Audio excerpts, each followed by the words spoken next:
Bonjour Charlotte, merci de nous recevoir aujourd'hui chez Mazars. Merci à vous de venir. Eh bien, je t'en prie, est-ce que tu peux te présenter déjà en quelques mots? Donc Charlotte Gouillard, moi je suis directrice du recrutement et de l'expérience candidat chez Mazars. Je suis un bébé Mazars, comme on dit chez nous. Donc, je suis arrivée toute jeune diplômée chez Mazars, déjà dans les équipes recrutement et relations école à l'époque. Et ça fait aujourd'hui 12 ans que je suis chez Mazars. Et donc, je m'occupe à la fois des équipes recrutement, junior expérimenté, relations école et toute l'équipe marque employeur également. Pour toute la France. Ok, donc c'était ton premier job finalement du coup Mazars. Ouais. Ok, très bien.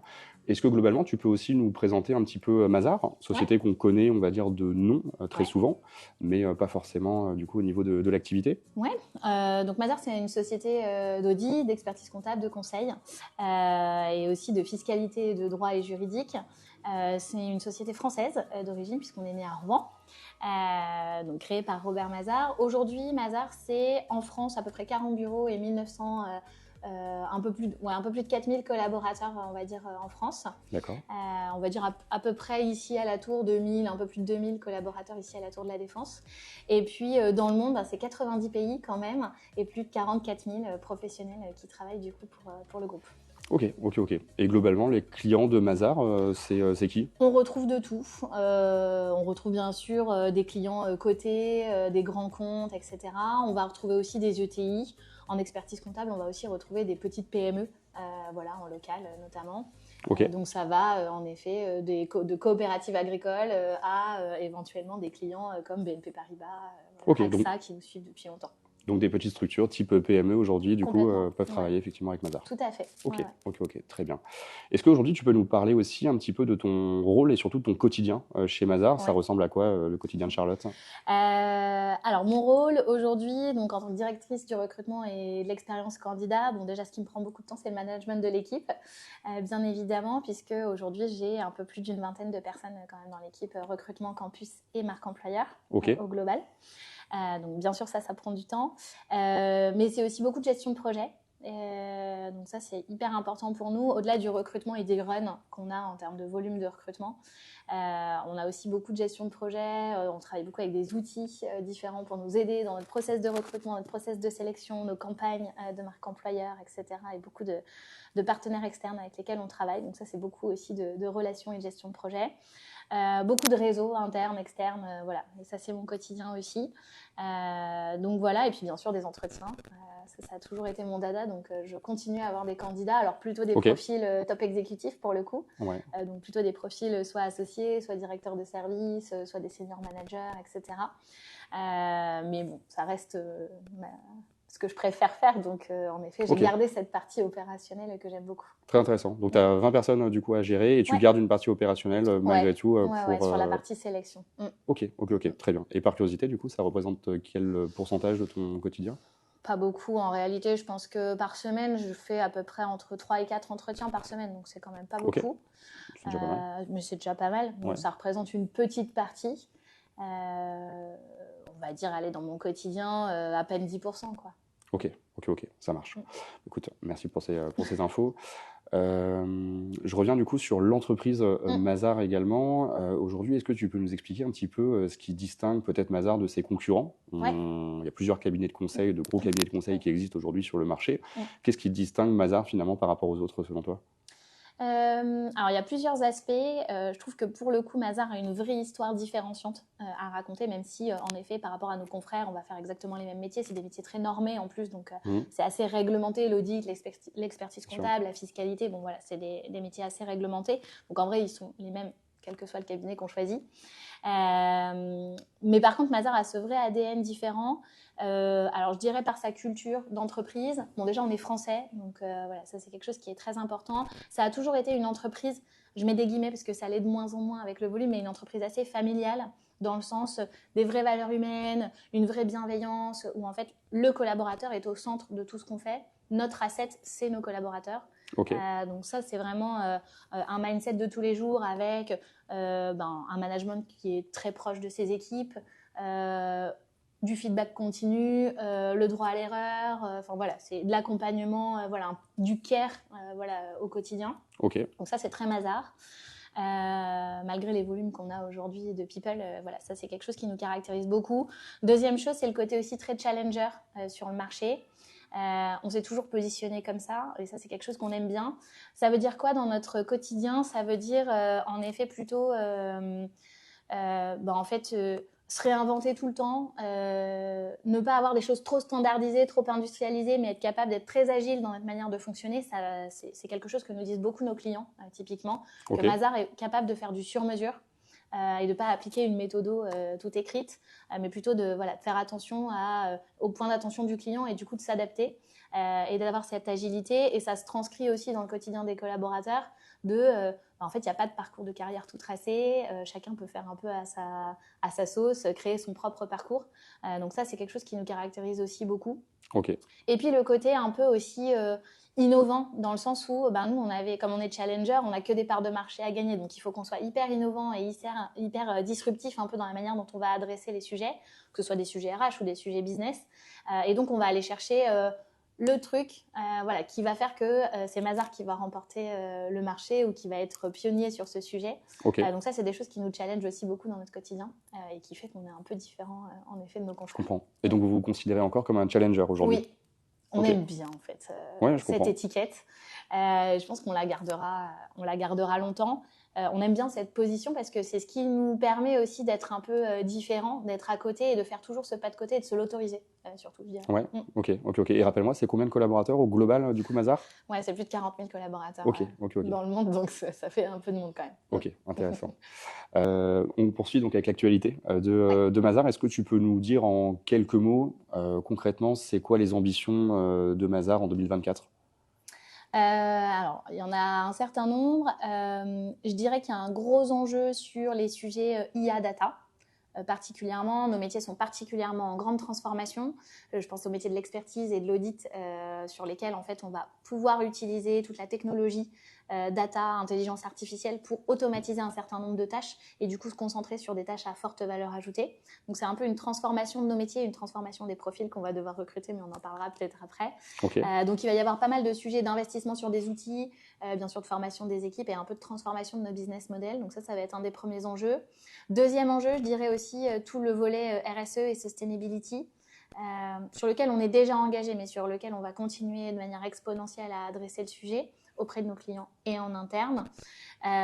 Donc ça va être nos gros enjeux. Et puis je pense continuer notre croissance aussi externe. On fait pas mal de croissance externe, que ce soit en local, dans des bureaux de région pour étendre un petit peu notre périmètre d'intervention, que ce soit à l'international aussi. Donc voilà. Je pense que ça va être ça nos enjeux particulièrement. Très intéressant. Et je t'entendais parler de problématiques IA et data. Ouais. C'est des sujets effectivement qui touchent énormément d'entreprises, enfin, quasiment toutes les entreprises aujourd'hui. D'un point de vue business, est-ce que tu as des perspectives un petit peu concrètes du coup à nous donner? Comment du coup l'IA aujourd'hui pourrait transformer un petit peu une partie du business chez Mazars? Alors, c'est un peu difficile de tout percevoir. Sur les aspects RH, on le voit assez bien. Sur les aspects métiers, en fait, ça va être plutôt de l'automatisation de tâches, en fait, qui était encore une fois à faible valeur ajoutée, mais qu'on était obligé de faire parce qu'on a des diligences à effectuer auprès de nos autorités. Donc voilà, si je donne un exemple assez concret, nos collaborateurs sont obligés de faire en audit des rapprochements bancaires pour s'assurer que ce qu'il y a en banque correspond à ce qui a été, ce qui est visible en tout cas dans les comptes. Ça c'est une tâche de vérification, de check en fait, et ça c'est très facilement automatisable. Donc c'est là que l'intelligence artificielle va venir poser des couches en fait pour automatiser des tâches qu'on est obligé de faire d'un point de vue réglementaire, mais qui par contre, sont pas forcément à forte valeur ajoutée, sur lesquelles en effet on peut complètement automatiser. Ok, je vois. Donc en fait, la techno viendra mettre des couches plutôt d'automatisation sur des tâches là à faible valeur ajoutée. Donc ça, c'est plutôt ce qu'il va y avoir là à court terme. Et après, il va y avoir toute la partie un peu analytics data qui va venir aussi un peu augmenter, j'ai envie de dire, la manière dont on va mener un audit. Aujourd'hui, un audit, il se mène de manière assez simple. C'est en fait, on fait par échantillonnage parce qu'on ne peut pas vérifier tout. Bien sûr. Donc, en fait, la data va nous permettre aussi d'aller plus sur des choses exhaustives Et ça, c'est vraiment intéressant. C'est une approche qui est un petit peu différente de ce qu'on fait aujourd'hui. Donc ça, c'est intéressant et c'est ce sur quoi on va aller de plus en plus, au-delà de l'accompagnement des clients qui nous demandent aussi beaucoup plus de choses sur cleaner des bases de données, les nettoyer, les analyser et donc d'avoir cette approche data analytics, data visualisation qui est beaucoup plus importante. Ok, Donc voilà. ça marche. Et dans ton service RH, on ne parle pas encore de remplacer les salariés par de l'IA? Non. Non. Et je pense que, bon, c'est peut-être une conviction personnelle, voilà.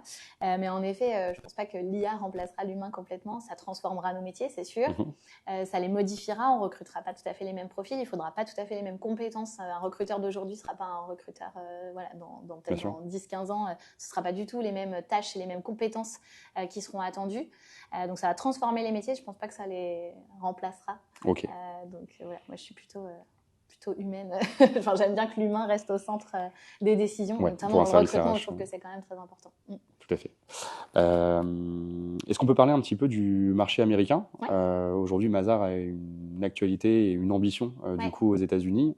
Concrètement, est-ce que tu peux nous donner un petit peu de visibilité sur ce qui se passe en ce moment? Oui, en effet, on a annoncé dans la presse assez récemment quand même voilà, notre partenariat, en tout cas notre relation avec Forvis qui va se renforcer. On travaillait déjà avec eux par le passé, c'est juste que là, en fait, on va avoir une relation exclusive avec eux. En fait, ça nous permet d'adresser le marché américain avec un positionnement sur le marché américain qui est très fort puisqu'on va rentrer dans le top 8 aux US des cabinets. Donc ça, c'est très important pour nous. En fait, l'objectif, il était assez clair, c'était pouvoir répondre aux enjeux de nos clients européens qu'on adressait très bien aujourd'hui, pouvoir aussi les accompagner sur le marché américain et donc avoir ce renfort en effet d'expertise de qualité sur l'ensemble de nos verticales, l'audit, le conseil, la fiscalité, le droit, etc. Donc ça, il fallait qu'on soit en capacité d'adresser ce marché-là pour nous. Donc voilà, c'est encore une volonté de croissance de Mazars et là on passe à l'échelle, une échelle différente en tout cas. Ok, là du coup au niveau de l'actualité et notamment au niveau 2024, si on se focalise sur 2024, les projets RH du coup c'est quoi concrètement chez Mazars? Chez Mazars, on va avoir toujours des sujets attractivité ou en tout cas continuer à se démarquer sur le marché pour être identifié comme un employeur de choix auprès des cibles que l'on adresse. Donc nous on adresse particulièrement les jeunes, en effet, puisqu'on recrute 70% de nos recrutements, c'est du stage alternant jeunes diplômés, donc c'est quand même assez important. Et 30% plutôt des profils expérimentés. Donc voilà, donc bien sûr, toujours être attractif pour ces cibles, notamment un sujet d'attractivité parce que nos métiers ont un peu... En tout cas, il y a des mythes autour de ces métiers. Il y a des forts a priori sur le côté très redondant, l'équilibre vie pro-vie perso, etc. Donc, il faut qu'on soit en capacité de répondre à ces a priori, à démontrer par la preuve qu'en fait, on travaille sur ces sujets ou en tout cas que c'est vraiment des vrais a priori et que ça ne correspond pas à la réalité. Donc, on a beaucoup de travail sur ce sujet-là. Et on doit le faire parce qu'en fait, on a des volumes de recrutement qui sont assez conséquents. On a à peu près 1500 recrutements par an sur la France. Donc, c'est quand même important pour tous les métiers. Donc ça, c'est le premier enjeu. Le deuxième enjeu, avec ce qu'on disait tout à l'heure sur l'IA, la sustainability, etc., en fait, nos métiers vont complètement changer. On va plus recruter les mêmes profils, on va pas attendre les mêmes compétences de nos collaborateurs. Donc, on est en train d'être dans un virage en termes de transformation de nos business models. Et ça, en termes RH, ça se transcrit il faut qu'on accompagne nos collaborateurs à monter en compétence sur des sujets sur lesquels ils ne sont pas sachants aujourd'hui, mais sur lesquels ils vont devoir le devenir. D'accord. Donc ça, c'est très important. Donc, on va avoir un sujet de formation et d'accompagnement et de développement des compétences de nos collaborateurs qui va être très fort dans les années à venir, donc sur l'IA, la data et la sustainability. On va toujours avoir des sujets autour de parité, diversité, inclusion. Voilà, ça, c'est des sujets qui sont importants pour nous. Là, Mazars, par exemple, cette année a atteint un palier qui est très important puisqu'on a 35% de femmes dans des postes de direction. C'était l'objectif qu'on s'était fixé pour 2024 et on l'a atteint un petit peu avant puisqu'on l'a atteint en 2023. Et donc, on veut continuer dans cette dynamique, poursuivre nos efforts. On fait beaucoup de choses, mais voilà, il ne faut pas s'arrêter de travailler sur ce sujet-là. Et puis, le dernier, ça va être plutôt pour nous des sujets de data, nous aussi. En fait, comment on est toujours en mode... ROI, je mesure tout ce que je fais, quels sont les KPI et les indicateurs de succès que j'ai dans toutes les actions que je peux mener et comment j'ai une vision, alors nous, comment on va avoir une vision nationale de tout ce que l'on fait. Ça, c'est très important. Donc, on va avoir des sujets data aussi l'année prochaine. Ok, très bien. Et je reviens sur ce que tu disais tout à l'heure. Aujourd'hui, les cabinets de conseil peuvent véhiculer une certaine image, Ouais. parfois vraie, parfois fausse. Ouais. Concrètement, du coup, selon toi, qu'est-ce qui est foncièrement faux, du coup, dans l'image qui est renvoyée par les cabinets de conseil? Ouais, alors en fait, on a mené une étude pour savoir en vrai quels sont les préjugés et les a priori qu'on a sur nos métiers. Donc, on a travaillé avec le New Gen Center de l'EDEC, Ok. qui a travaillé sur une étude qui s'appelle Mythes et réalités des métiers de l'audit et du conseil. Et en fait, ce qu'on a détecté, c'est que les jeunes pensaient que c'était des métiers sédentaires. Alors que je pense que 70% du temps, ils sont chez le client, donc c'est vraiment pas sédentaire. Et les clients sont partout, à Paris, en région parisienne, mais partout en France, parfois dans le monde, et on est obligé de se déplacer aussi à l'étranger. Donc, c'est clairement pas des métiers sédentaires. Ils avaient une vision aussi que c'était des métiers qu'on ne faisait pas en équipe. Or, nos équipes sont tout le temps en équipe, ils ne sont jamais seuls chez les clients. Voilà, ça c'était un autre a priori. Ils pensent que c'est des métiers plutôt de sachants que des métiers d'apprenants. Ok. À l'inverse, pour moi, en tout cas chez Mazars, on demande aux collaborateurs d'être toujours en posture basse quand ils sont en mission chez le client. En fait, ils sont là pour prendre connaissance de l'actualité du client, le questionner, bien sûr le challenger un petit peu, mais en tout cas aller creuser, mais jamais dans le jugement et jamais dans une posture haute. Ok. En fait, ils sont là pour ingurgiter tout un tas d'informations et après répondre à la problématique qui leur est posée, mais jamais avec du jugement. Donc, ils sont plutôt en phase d'apprentissage et d'ingurgitation d'informations plutôt que je ressors toute ma science, ma méthodologie et je m'adapte pas et j'écoute pas. Donc, cette position d'écoute active, elle est très importante pour nous. Donc, voilà, donc c'est tous ces sujets-là sur lesquels on vient. Alors après, il y a des infos du type, on revient sur l'équilibre vie pro, vie perso. Bien sûr. Ça, c'est vrai que c'est des métiers où on demande de l'implication. Et ça, on ne pourra pas changer nos métiers. Donc ça, c'est une réalité. Par contre, c'est comment on répond à cet enjeu-là. Aujourd'hui, je sais que nous qui recrutons beaucoup de jeunes, tu vois, dans la jeune génération, ils ont en effet ce besoin encore plus poussé qu'on ne l'avait nous peut-être sur le sujet d'équilibre vie pro, vie perso. Donc c'est comment on répond en fait. Oui, nos métiers sont impliquants et demandent une certaine implication à certains moments de l'année. Mais du coup, comment on répond et comment on trouve ce bon équilibre. Et donc, on travaille beaucoup sur les sujets de flexibilité, d'agilité, de télétravail. Enfin voilà, c'est comment on répond à ces sujets-là aujourd'hui et comment on adresse le problème. Donc, c'était hyper intéressant comme enquête parce que ça permet de montrer des choses qui sont fausses et aussi de montrer des choses qui sont une réalité. Mais du coup, voilà, c'est quoi les actions qu'on met derrière et du coup, comment on les met en avant en termes de marque employeur, comment on va aller passer des messages sans que ce soit trop bullshit, parce qu'il ne faut pas que ça fasse un peu argument marketing, voilà, ils nous sortent leur sauce, il faut que ce soit une réalité. Donc l'apport de la preuve est toujours très important. Ok, très bien. On va continuer un petit peu sur la partie recrutement, notamment, donc qui est ton rayon par excellence. Concrètement, aujourd'hui, les enjeux en matière de recrutement, tu as déjà un petit peu répondu tout à l'heure, mais là, c'est quoi les objectifs pour 2024 ? Alors, on est à peu près sur les mêmes objectifs de recrutement. On a 1500. Un peu plus de 1500 recrutements. Et pareil, en termes de proportion, 70% plutôt de juniors et 30% d'expérimentés. C'est à peu près toujours les mêmes bases. Nos gros enjeux, ça va être toujours l'attractivité dont on parlait tout à l'heure. Donc, bien évidemment, pour accéder à ces volumes de recrutement, il faut quand même qu'on ait un volume de candidats assez important.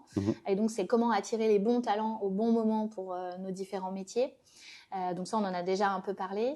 Donc tous les sujets de marque employeur, de communication, etc., c'est important. Sur les profils expérimentés, c'est un peu différent. Alors bien sûr, il y a des sujets de marque employeur, il faut se faire connaître auprès d'eux, avoir des messages, construire une sorte de persona pour être sûr qu'on adresse les bons messages aux bonnes cibles. Donc ça, c'est très important. Mais pour le coup, c'est plutôt toute l'action de sourcing qui est très forte pour ces profils-là. Donc bien évidemment, c'est aller les chercher, les convaincre et avoir un tunnel de conversion qui transforme bien. Donc ça va être nos enjeux aussi de recrutement sur les profils expérimentés. Et puis, je dirais, un autre enjeu, c'est diversifier un petit peu nos sources d'acquisition. Aujourd'hui, on était je caricature volontiers, mais du coup, on est très sur les jeunes. En gros, c'est relations écoles, les campus, les forums écoles, etc. Et le site carrière, en gros. Sur les expérimentés, on était beaucoup sur cabinet de recrutement aujourd'hui, un peu de cooptation et un peu de sourcing. Donc, c'est un peu rééquilibrer aussi nos sources selon les différentes cibles. Ça va être important aussi de diversifier un petit peu pour qu'on soit en capacité d'avoir aussi un peu de diversité dans nos profils. Ok. Donc, voilà. Ok, très intéressant. Là, tu nous as parlé effectivement des différentes sources d'acquisition. Ouais. Pour tes recrutements, tu veux donc rééquilibrer les choses. Aujourd'hui, c'est quoi la proportion de candidats expérimentés recrutés via des cabinets?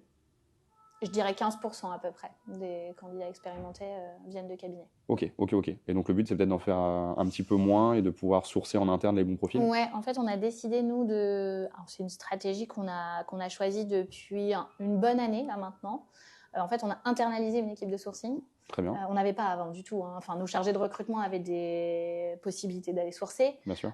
Mais par contre, ils manquaient de temps. Donc, en réalité, ils le faisaient très, très peu. Ils faisaient beaucoup du run de je fais des entretiens, je fais de la sélection, j'accompagne les équipes dans le choix, etc. Mais sur la partie sourcing, c'était quand même assez faible.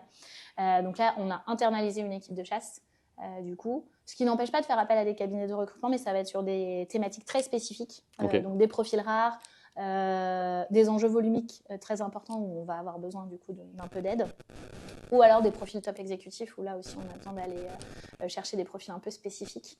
Donc voilà, donc en fait on a revu un tout petit peu notre stratégie en disant ok, comment on travaille avec les cabinets de recrutement, qu'est-ce qu'on leur donne et avec qui on travaille.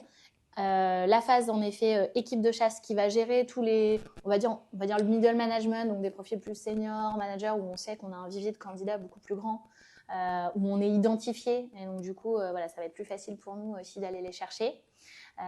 Donc ça c'était très important. On a activé le levier cooptation de manière beaucoup plus poussée. Très bien. Ça représentait, alors par le passé je dirais c'était un peu moins de 10% la cooptation. Ce qui est déjà pas mal. Ça fonctionnait super bien. Donc du coup là on s'est outillé un petit peu sur les sujets de cooptation et donc l'objectif c'est d'atteindre aux alentours de 20-25% de profils cooptés. Et puis nous on travaille beaucoup sur nos alumni. Alors ça c'est un peu particulier, mais chez Mazars on a beaucoup de salariés boomerang. Donc de gens qui sont venus chez Mazars, qui sont partis et qui après reviennent. Potentiellement sur un autre métier, une autre fonction, etc. en fonction de leur histoire. Et ça en fait pour nous c'est génial. Et donc, on travaille aussi là beaucoup avec, ça sera un de nos sujets aussi de diversification, c'est de travailler beaucoup avec notre volume, notre vivier d'alumni, de leur pousser de l'information RH, aller un peu les nourrir sur plein d'actu, Mazars, etc. Et aussi à un moment de leur pousser l'offre qui va bien par rapport à leur profil. Ok, super intéressant. Donc ça, on va le faire. Et puis, on a un autre levier qu'on aimerait bien activer. En fait, nos collaborateurs, nous, ils viennent nous voir en disant super, j'ai remporté telle mission, il me faut telle et telle compétence. Est-ce qu'on peut aller chercher un profil de ce type-là? Parfois, c'est des missions un peu spécifiques. Parfois, c'est difficile à trouver. Et donc, notre capacité, que ce soit les cabinets de recrutement ou nous en interne, on a du mal à aller trouver le candidat et donc à le closer vite. Or, la mission, elle commence rapidement. Et du coup, c'est comment on est capable de répondre aussi à ces enjeux-là et de se créer un peu un écosystème, notamment avec des freelances qui ont la compétence et qu'on peut aller chercher à un moment donné pour remplir une mission. Donc comme ça, le freelance, lui, ça lui va bien, ça augmente aussi sa capacité à avoir du business et à diversifier un peu ses missions, etc. Et nous, ça nous permet de répondre à nos enjeux clients, à nos enjeux business. Donc voilà, on va travailler aussi pas mal cette année sur ces sujets-là de freelancing. En fait, on n'est pas obligé d'avoir que des salariés qui travaillent pour nous. Ok, intéressant. On peut essayer de diversifier aussi un petit peu les typologies de contrats et les gens avec qui on va travailler en fait. Ok. Et je reviens sur l'acquisition des jeunes candidats. Oui.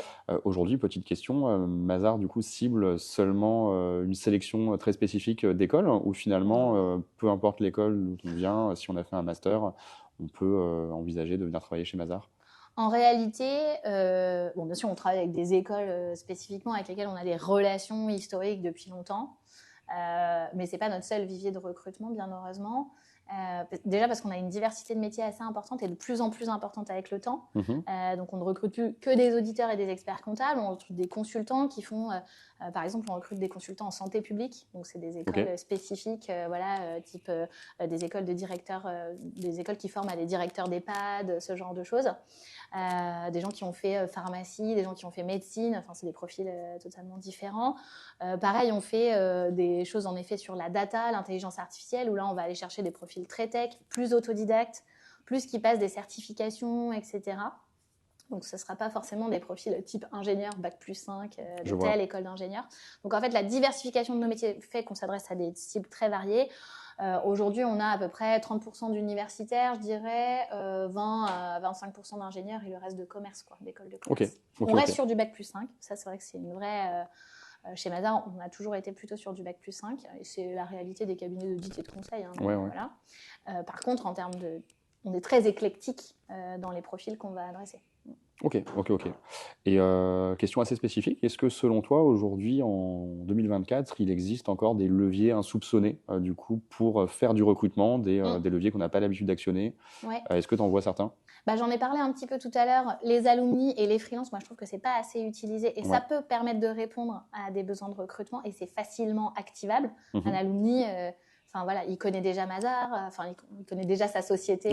Les salariés Boomerang, voilà. Comme tu Donc disais. les salariés Boomerang, ça, je trouve que c'est pas assez utilisé. Le freelance, en effet, pour des sujets de réactivité, etc., ça, c'est plutôt pas mal. Et après, il y a un truc que nous, on va faire, et on s'en dira plus quand j'aurai un peu plus de retour d'expérience, mais moi, j'avais un problème, c'était qu'aujourd'hui, Mazars, c'est 85 000 candidatures par an. À peu près, sur notre ATS, quoi. Ce qui est énorme. Ouais, effectivement. Seulement 1500 d'entre eux sont recrutés. Donc, qu'est-ce que je fais du reste? Et en fait, je trouve qu'on n'utilise pas assez, et les cabinets de recrutement font très bien ça pour le coup. C'est d'eux qu'on a piqué un peu l'idée, mais en fait, tout ce vivier-là des 84 000 et quelques candidatures restantes, du coup, qu'est-ce qu'on en fait? C'est des gens qui n'avaient pas les bonnes dates de stage, n'étaient pas disponibles tout de suite. Peut-être c'était pas le bon moment pour eux. Mais par contre, ça veut pas dire qu'ils étaient complètement fermés. C'était juste pas le bon moment à cet instant-là. C'était pas le bon rythme d'apprentissage, etc., etc. Et donc du coup, ça veut pas dire que c'était des mauvais candidats. Et donc, l'idée, c'était vraiment de se dire, ces gens, c'est un vivier potentiel. C'est des gens qui ont été actifs. Enfin, en tout cas, ils ont identifié Mazars comme un employeur de choix à un moment, qui sont facilement réactivables. Ouais. Donc, il faut avoir cette capacité à aller les nourrir. Et donc, on va avoir une stratégie vraiment marketing. Donc, nous, on a acquis là très récemment un CRM, au même titre qu'une équipe marketing, où en fait, on va aller nourrir nos candidats, nos viviers, de plein d'informations sur Mazars, Actu Business, Actu RH, Actu vie mazarienne classique, des offres à un moment, des événements auxquels on va pouvoir les inviter. Et en fait, l'idée, c'est que de vivier, il repasse candidat. Alors, ça prendra peut-être un peu de temps, ce ne sera pas du closing tout de suite. Mais en tout cas, voilà, l'idée, c'est d'aller toucher ces personnes qui ont été actives et qui ont été des candidats chauds à un moment. Et comment on peut les rendre de nouveau actifs dans notre tunnel. Exploiter, du coup, des données, effectivement, qui ne seraient pas utilisées sinon. Exactement. Très intéressant. Charlotte, sur le marché aujourd'hui, on parle de pénurie de talent, on parle de grandes démissions. C'est des sujets dont on entend beaucoup parler actuellement. C'est quoi ton point de vue sur le sujet? C'est une vraie réalité pour le coup. La guerre des talents, la pénurie, c'est une vraie réalité. Quand on regarde un peu des statistiques, aujourd'hui, un candidat, potentiellement, en tout cas nous, il a 5-6 offres en même temps que la nôtre. Donc, il a Je trouve que le rapport de force du candidat s'est complètement inversé. Post-Covid, on va dire, il y a eu la phase Covid. Une fois que le Covid s'est un peu tari, le marché de l'emploi a bien repris. Et là, on a vu le rapport candidat-entreprise qui s'est complètement inversé de manière très marquée, où les candidats avaient plusieurs offres en même temps et étaient du coup beaucoup plus sélectifs et attentifs à certains points très précis. La rémunération, l'impact, l'équilibre vie pro-perso, les avantages divers et variés, etc. Et donc, on était sur une vraie guerre des talents. Pénurie aussi, parce que, en fait, comme nos métiers se transforment et qu'on cherche tous, tous les sujets d'IA, ça touche tous les secteurs. Tous les sujets de RSE et de sustainability, ça touche tous les secteurs. Et en fait, il n'y a pas assez de talents qui sont formés aujourd'hui sur le marché pour répondre à tous ces enjeux-là. Et donc, du coup, c'est comment on trouve des solutions par rapport à cette pénurie. Donc, on parlait de la formation tout à l'heure, de toute la partie reskilling ou en tout cas upskilling de ces équipes. Ça, c'est très important pour répondre à ces enjeux, bien évidemment. Donc voilà. Après, la grande démission, en France, on l'a vu, mais on ne l'a pas vu de manière si marquée, pas aussi marquée qu'aux États-Unis, mais parce qu'on a un système qui est très, très différent. On ne quitte pas un job en 48 heures. C'est un peu différent, même en termes de culture, etc. On a vu quand même que ça avait questionné, toute la phase Covid avait quand même re-questionné nos salariés sur, ok, quel est le sens de ce que je fais, à quoi je sers. Donc tous ces sujets de sens, d'impact, d'utilité, priorité. Étaient revus, et aussi lieu de travail. Et donc du coup, encore une fois, c'est tous ces changements qu'on vit de manière sociétale, environnementale, etc., économique. En fait, à chaque fois, il faut que l'entreprise elle soit hyper agile dans sa manière d'adapter. Donc, nos talents ont envie d'aller bosser en région. Ok, pas de problème. Et du coup, quel dispositif on met en place pour les accompagner, pour qu'ils ne perdent pas le sentiment d'appartenance à Mazars, qu'ils ne se sentent pas isolés? Qu'est-ce qu'on leur met à disposition? C'est quoi le package salarial qu'on propose aussi à des gens qui vivent en région et les autres qui vivent encore à Paris? Enfin voilà, donc ça repose des questions, mais il faut quand même être agile pour répondre à tous ces sujets. Donc, moi, je trouve ça toujours intéressant, ces petites ruptures comme ça. Alors, il y a des grosses ruptures et puis il y a des petites ruptures, mais ces ruptures comme ça challenge encore plus l'organisation. Je trouve ça bien. Ok. Et donc, ce rapport de force entre les candidats du coup, et l'entreprise qui s'est globalement inversé, toi, tu le ressens? Ça fait 10 ans que tu travailles du coup maintenant chez Mazars. En 10 ans, du coup, tu sens les... Ouais. À mes débuts chez Mazars, je pense que l'audit était vu comme le métier qu'il fallait absolument faire en sortant d'école parce que c'est un super tremplin, c'est une très belle carte de visite pour plus tard, etc. C'est beaucoup moins le cas aujourd'hui. Okay. En fait, il y a plein d'autres très belles cartes de visite qui existent, beaucoup d'autres passerelles. Donc voilà. Et puis le marché de l'emploi n'était pas tout à fait le même. Voilà, je pense que moi, j'ai intégré Mazars en 2012. Voilà, j'étais plutôt sur un marché de l'emploi un peu plus tendu. Et donc, voilà, on est très attentif aussi à des métiers plus stables. C'est vrai que les métiers d'audit et d'expertise comptable sont reconnus comme des valeurs un peu refuge. Quand on a des moments de crise, c'est considéré comme des métiers très stables. En fait, on aura toujours besoin d'auditeurs et d'experts comptables. On est mandaté pendant un certain nombre d'années quand on est mandaté en audit. Donc, il y a cette sécurité aussi du job qui est quand même très importante quand on a ces temps de crise. Donc voilà, en réalité, oui, ce rapport de force, il était très différent il y a 10 ans. Aujourd'hui, il est très marqué. Je trouve que là, il redescend un petit peu. Là, on sent que la tension économique fait que le marché de l'emploi est un petit peu différent et donc le rapport de force est un peu moins marqué en faveur des candidats. Il reste toujours en faveur des candidats, mais il est un peu moins marqué. Okay. Mais ça aussi, c'était très intéressant comme rupture parce que en fait, ça a questionné les entreprises sur ok, comment je me démarque et qu'est-ce que je propose en termes d'expérience à mes candidats, mais à mes collaborateurs aussi, parce qu'en fait, la marque employeur, c'est quoi? C'est, moi j'appelle ça le bifidus, c'est en fait qu'est-ce que je fais à l'intérieur qui ressort à l'extérieur. Je comprends l'idée. Et donc du coup, voilà, ça a questionné beaucoup de choses. Et nous, on a beaucoup travaillé sur l'expérience candidat, parce qu'on sait que notre expérience collaborateur, elle est bien. Elle est même très bien, enfin, je pense que nos salariés le diraient.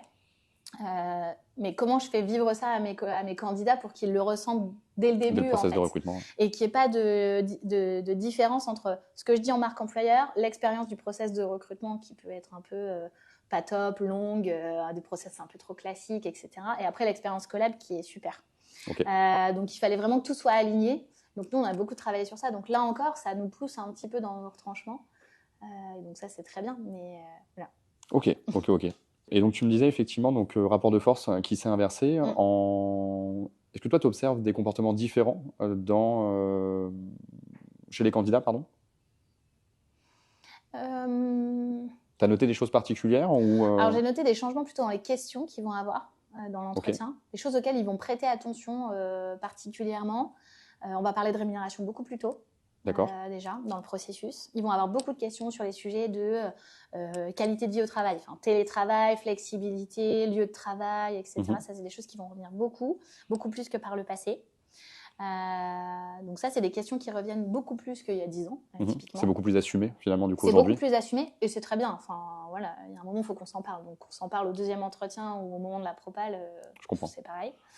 Enfin, moi, ça ne me dérange pas.